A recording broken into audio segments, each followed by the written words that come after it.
nama saya Wahdania dari kelompok 6. Langsung saja, adapun sub pokok materi yang akan kami bahas hari ini. Yang pertama, pengertian penyelesaian sengketa bisnis. Yang kedua, sebab-sebab terjadinya sengketa bisnis. Yang ketiga, arbitrase. Dan yang terakhir, alternatif penyelesaian sengketa bisnis melalui mediasi, negosiasi, konsultasi, konsiliasi, dan penilaian ahli. Sub pokok materi yang pertama yaitu pengertian sengketa bisnis. Secara definisi, sengketa bisnis adalah pertentangan atau konflik.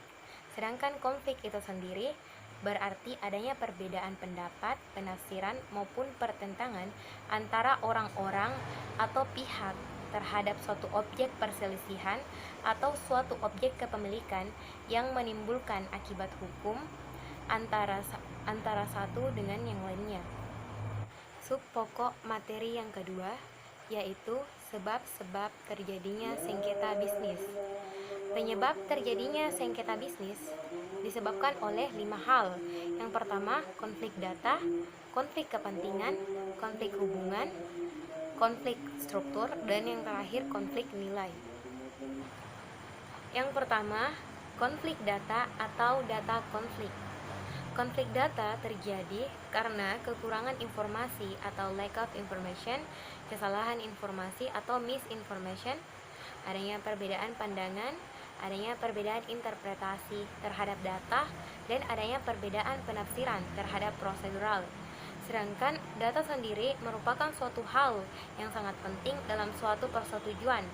Oleh karena itu, keakuratan data diperlukan agar tercapainya kesepakatan yang baik. Yang kedua, konflik kepentingan atau interest konflik. Adapun beberapa hal yang menyebabkan konflik kepentingan. Yang pertama, adanya perasaan atau tindakan yang bersaing. Yang kedua, adanya kepentingan substansi dari para pihak. Yang ketiga, adanya kepentingan prosedural. Dan yang terakhir, adanya kepentingan psikologi. Keempat hal tersebut dapat menimbulkan konflik kepentingan karena apabila dalam suatu kerjasama para pihak merasa adanya suatu kepentingan, maka dapat menimbulkan rasa persaingan yang tinggi sehingga kerjasama yang dibina tidak menghasilkan hal yang baik. Yang ketiga, konflik hubungan atau relationship conflict. Konflik hubungan dapat terjadi disebabkan oleh beberapa hal, seperti adanya emosional yang kuat atau strong emotion, adanya kesalahan persepsi, miskin komunikasi atau poor communication, atau kesalahan komunikasi atau miscommunication, dan tingkah laku negatif yang berulang-ulang atau repetitive negative behavior.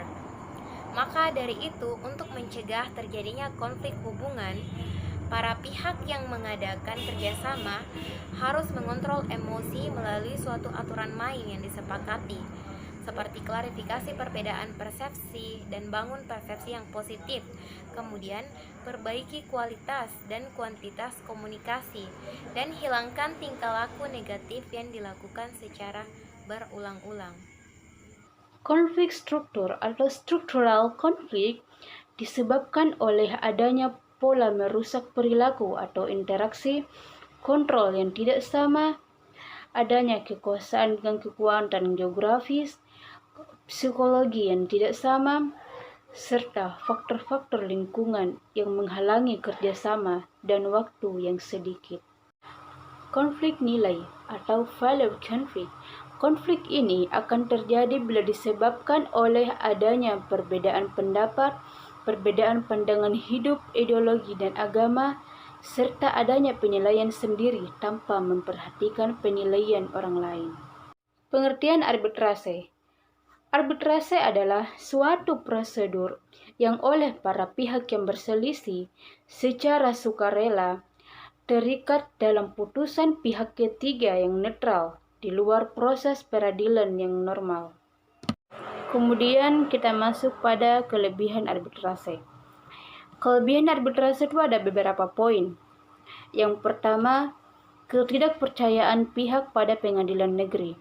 Sebagaimana yang kita ketahui, bahwa penyelesaian sengketa dengan membuat satu gugatan melalui peradilan akan menghabiskan jangka waktu yang relatif panjang. Hal ini disebabkan karena biasanya pengadilan umum akan melalui berbagai tingkatan, yaitu ada pengadilan negeri, pengadilan tinggi, bahkan bisa sampai ke Mahkamah Agung.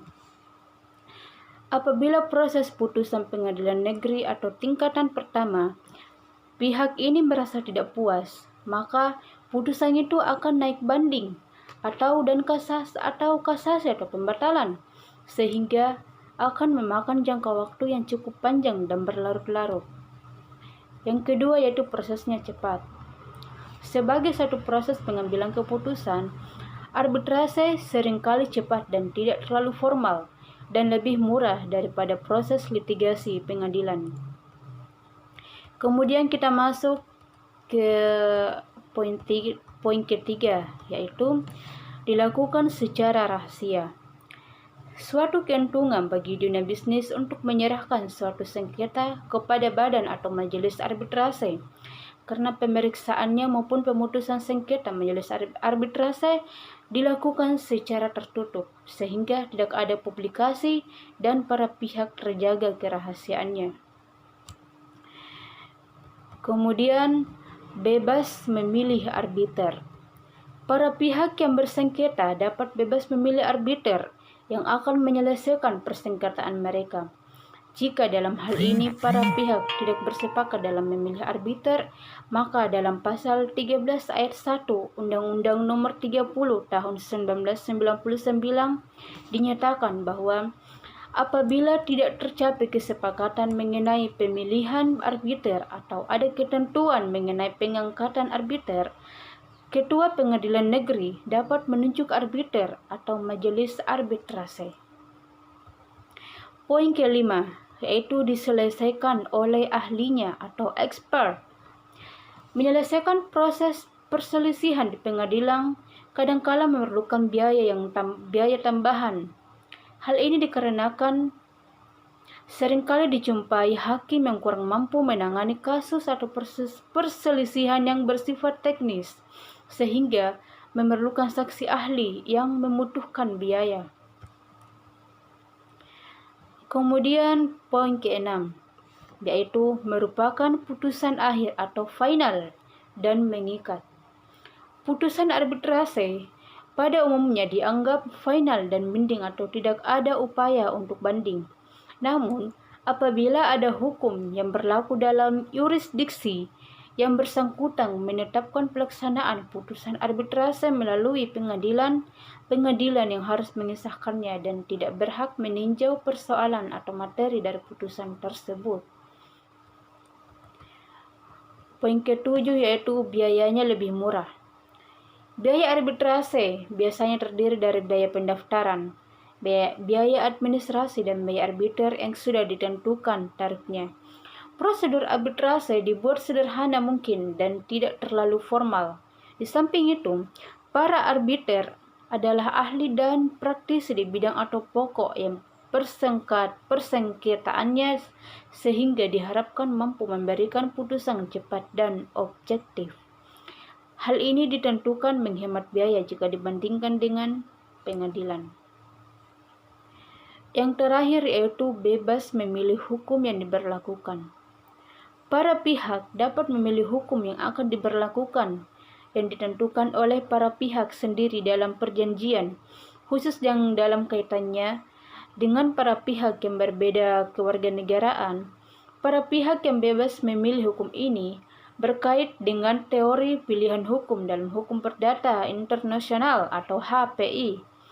Hal ini karena masing-masing negara mempunyai HPI tersendiri. Selanjutnya kita akan membahas tentang kelemahan-kelemahan arbitres. Yang pertama yaitu putusan arbitres ditentukan oleh kemampuan arbiter untuk memberikan keputusan yang memuaskan dan sesuai dengan rasa keadilan para pihak.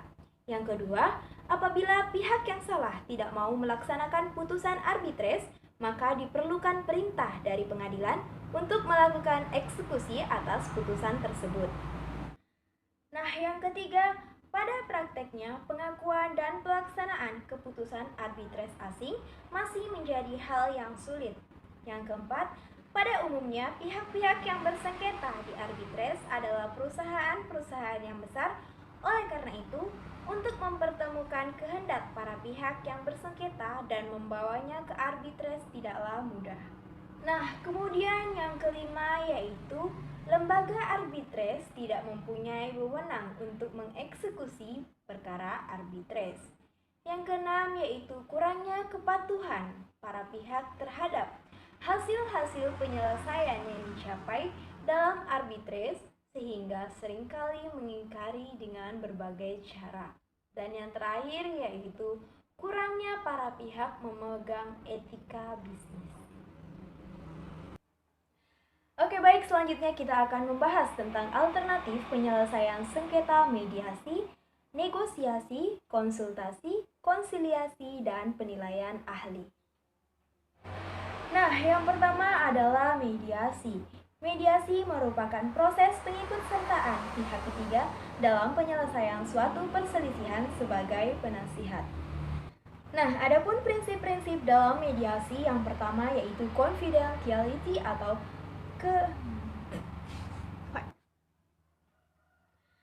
adapun prinsip-prinsip dalam mediasi yang pertama yaitu confidentiality atau kerahasiaan. Yang kedua yaitu volunteer atau sukarela. Yang ketiga, empowerment atau pemberdayaan. Nah, yang keempat yaitu neutrality atau netral. Dan yang kelima adalah a unique solution atau solusi yang unik. Selanjutnya, proses-proses dalam mediasi meliputi yang pertama yaitu tahap pramediasi, yang kedua tahap mediasi, dan yang ketiga yaitu tahap akhir implementasi mediasi. Baik, selanjutnya pengertian konsiliasi. Konsiliasi berbeda dengan mediasi yang dimana tujuan utamanya adalah untuk mendamaikan sebagian besar waktu dengan cara mencari konsensi. Adapun beberapa persyaratannya sebagai berikut, yaitu berwarga negara Indonesia, beriman dan bertakwa kepada Tuhan Yang Maha Esa, berumur sekurang-kurangnya 48 tahun, pendidikan minimal strata 1, berbadan sehat menurut kesehatan dokter, berwibawa, adil, jujur, dan berkelakuan baik, memiliki pengalaman di bidang industri sekurang-kurangnya 5 tahun, menguasai peraturan perundang-undangan di bidang ketenagakerjaan, syarat lain yang diterapkan oleh menteri dan pejabat yang berwenang di bidang ketenagakerjaan. Kemudian pengertian konsultasi. Konsultasi merupakan upaya penyelesaian atas suatu sengketa yang sedang terjadi antara dua pihak atau lebih dengan cara meminta pendapat, saran, atau petunjuk kepada pihak lain yang tidak bersangkutan dengan sengketa tersebut. Dan yang terakhir, penilaian ahli. Penilaian ahli dalam situasi hukum Indonesia yang menganut hukum positif hanya dapat dipahami setelah tersedianya pengaturan positif dari lembaga yang berwenang. Itulah tadi materi yang